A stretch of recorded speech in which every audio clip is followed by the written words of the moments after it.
This is the Bamse half-inch drive cordless impact wrench.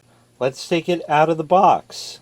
In the box you get a nice blow molded case complete with a go handle. In the box you get the user manual. Here is the impact wrench itself. You get 2 batteries with it. These batteries are 21 volt 4 amp hour lithium ion batteries, and all of the batteries have a tester built right in, so you can press the button and know the state of charge. To charge them, they plug in here, so you cannot charge it while it is on the tool. You have to take them off and plug them in that way.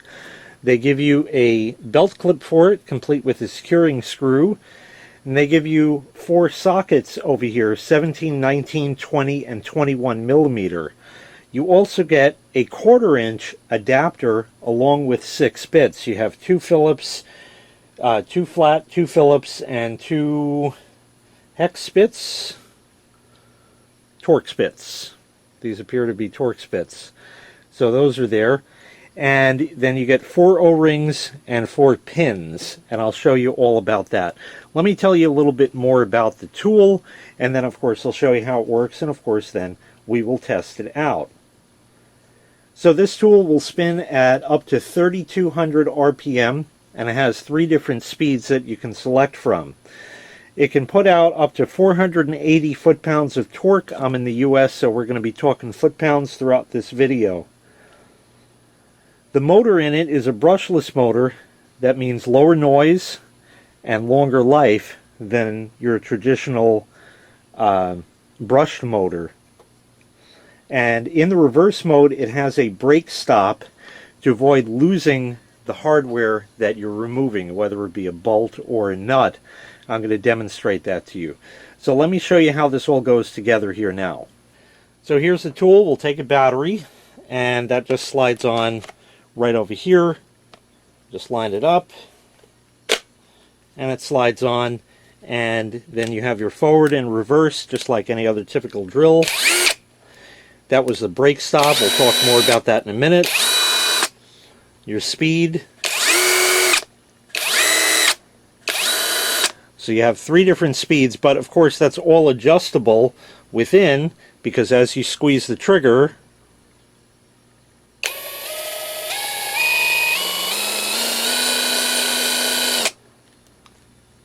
so it's variable, and of course there's a light on it right there.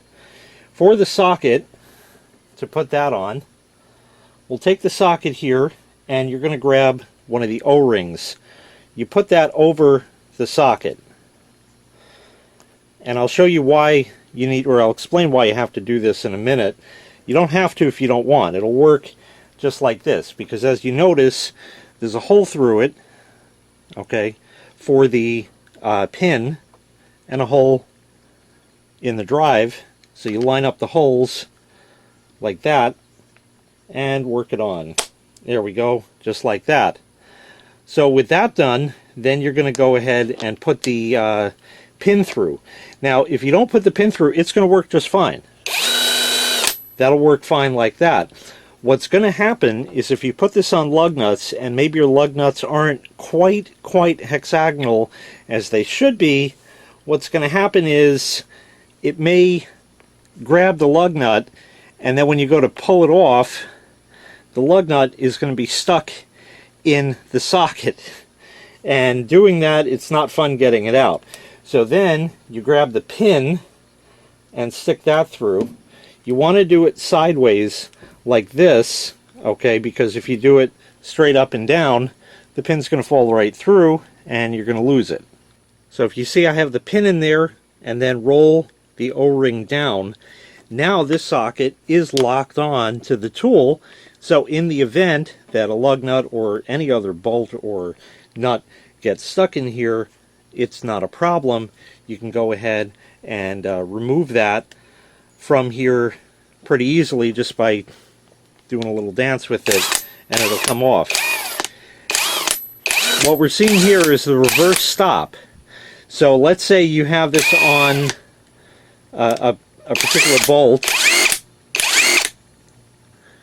When you go to remove it, and it spins way off, it can spin way off and fall out and you lose it. But if it only goes that much, then it should still be on the threads there, and then you're all set, and you can you know, not lose it, and it'll make for a much better experience like that.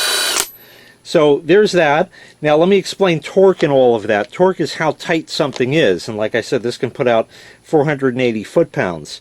If you're using this for lug nuts, you don't want anywhere near 480 foot-pounds.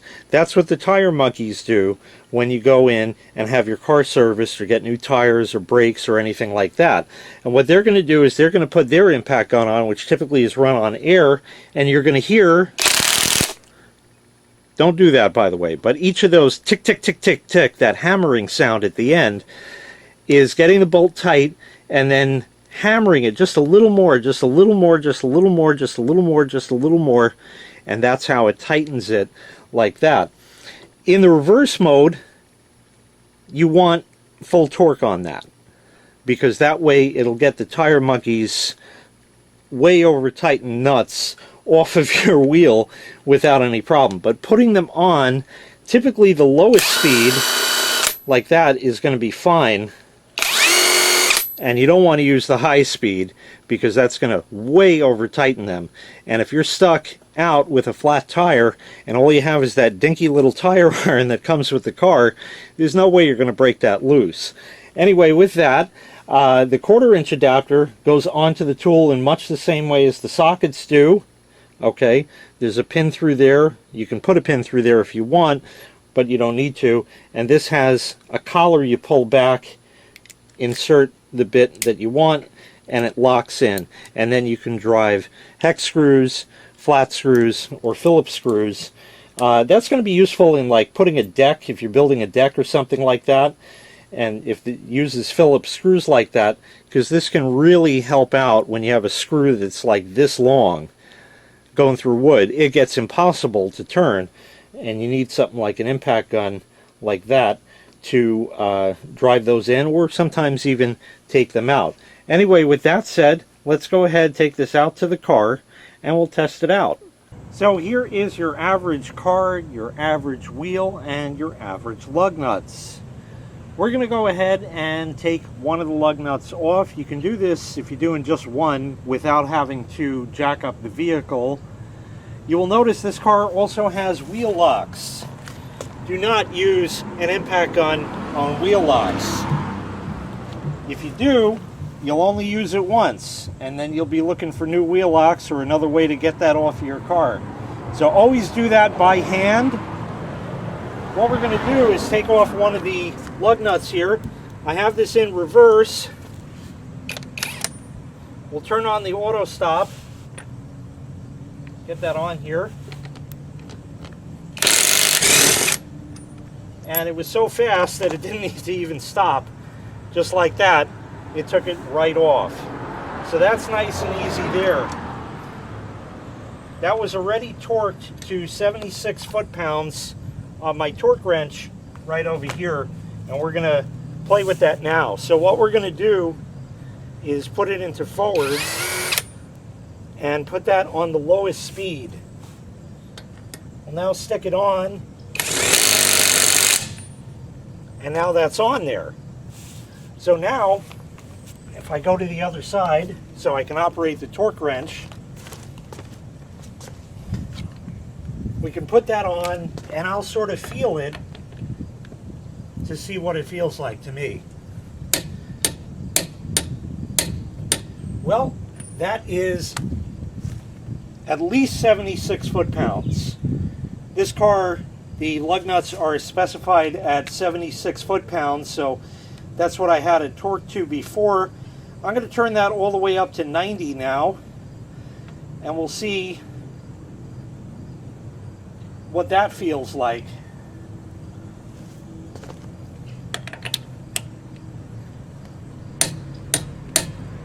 Well, it's more than 90 as well, and that was on the lowest speed.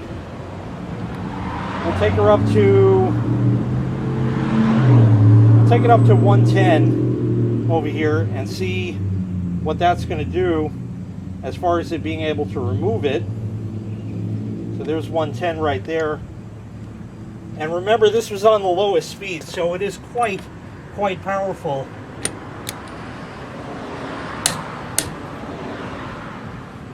Yeah, this I can tighten a bit before it clicks. So that's definitely 110 at the minimum right now. You can keep tightening with the torque wrench well beyond past where it clicks like that, and you'll be over torquing it at that point. But let me just cross the path of the camera. There's kind of no good way to do this. And we'll put this back on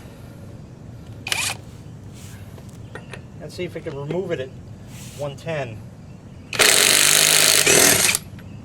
Yep, you see how it took it a bit longer because of that. Always start your lug nut by hand, because otherwise you cross thread it. That you don't want.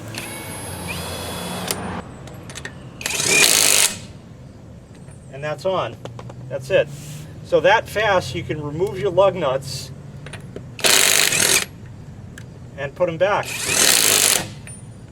Real quick, real nice, real easy with the Bamse 1/2-inch drive cordless impact wrench.